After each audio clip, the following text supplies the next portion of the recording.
All right, so we're diving into some fascinating stuff today. We're going to unpack the first few months of Donald Trump's presidency back in 2025, and specifically want to zero in on how all those early moves he made kind of reverberated through the crypto world. Yeah, you bet. We're talking like January 20th to April 10th. That whole time frame, a lot happened. You gave us a really interesting mix of articles and analysis to work with, and I think we can pull out some seriously insightful stuff for our listeners. Absolutely. I mean, the thing that hits you right away is just the wave of optimism. Trump's always been pretty vocal about being pro-crypto, and then those big appointments he made really solidified that feeling. Yeah, like right out the gate, it was clear he was putting people in key positions who understood this space. Exactly. Like choosing Paul Atkins for SEC chair. I mean, he was always Yeah. known for being a bit more industry friendly. And then Brian Quinten's heading the CFTC. I mean, that made sense with his background at the commission. And then Scott Bessent at Treasury. It all pointed towards a lighter touch on regulations. Yeah, it definitely felt like the administration was going to move fast. And, they did. Oh, yeah, no kidding. It was, barely 3 days in when that executive order dropped on January 23rd. Hmm. I mean, talk about hitting the ground running. That was a clear statement about supporting responsible growth for digital assets and blockchain. It wasn't just words on paper either. It was like a blueprint. Okay, we need to get some clear rules in place for this whole thing. Absolutely. And then right on the heels of that, the SEC goes and forms that Crypto 2.0 task force. Yeah, with Hester Pierce leading the charge too.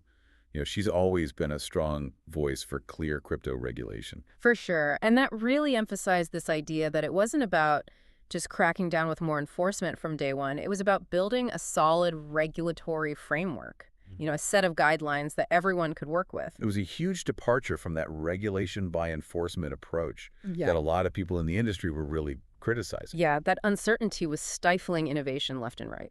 No doubt. So when the SEC pumped the brakes on those big enforcement cases against Binance and Coinbase in February, that really sent a strong signal. Right. That was a pretty big deal. Just that pause alone said a lot about how their thinking on regulation was maybe changing. Absolutely. And then March 6th, boom, we get the news about the strategic Bitcoin reserve and the U.S. digital asset stockpile. That was a major development. Yeah. What did you make of the market's reaction to that? I mean, it was pretty textbook. You saw a surge in prices right away. It was that psychological boost. Right. The U.S. government officially holding Bitcoin, that's a huge validation for investors. Right. It was like, okay, this is real. This is happening. Exactly. And then to top it off, you've got the White House Crypto Summit the very next day on March 7th. Mhm. It just solidified this idea that, okay, the administration's taking this seriously. They're engaging with the crypto world. It was a big moment for sure. But, the whole regulatory landscape is pretty complex, right? It's not just one agency calling the shots. Oh, yeah, for sure. So on April 8th, the DOJ decides to dial back their crypto investigations, even dismantle the National Cryptocurrency Enforcement Team. One of the sources actually used the phrase ending regulatory weaponization to describe this move. What do you think that shift means in the grand scheme of things? Well, I think it points to this move towards establishing clear rules and guidelines rather than relying so heavily on law enforcement to kind of police the space, Right. It's like they were trying to bring a hammer down on something that needed a scalpel. Yeah, exactly. So those moves were largely seen as positive for crypto. But it was also a stark reminder that all of this is happening within the context of the broader economic landscape. Traditional economic factors can really throw a wrench in things. Oh, absolutely. Like that tariff announcement on April 2nd that caused a dip in the crypto market, basically mirroring what was happening in the stock market. Yeah, that really underscored the interconnectedness of everything. Right. It's not like crypto exists in a bubble. Right. And then just as quickly, when some of those tariffs were put on hold on April 9th, the market rebounds. It's like riding a roller coaster sometimes. No kidding. Yeah. So, you've got these domestic policies that are creating some tailwinds for crypto, but then those global economic shifts can come out of nowhere and create a ton of volatility. It's a balancing act, for sure. Yeah. And in the midst of all this, you've got some serious momentum building for stablecoin legislation. The Genius Act and the Stable Act are making their way through Congress.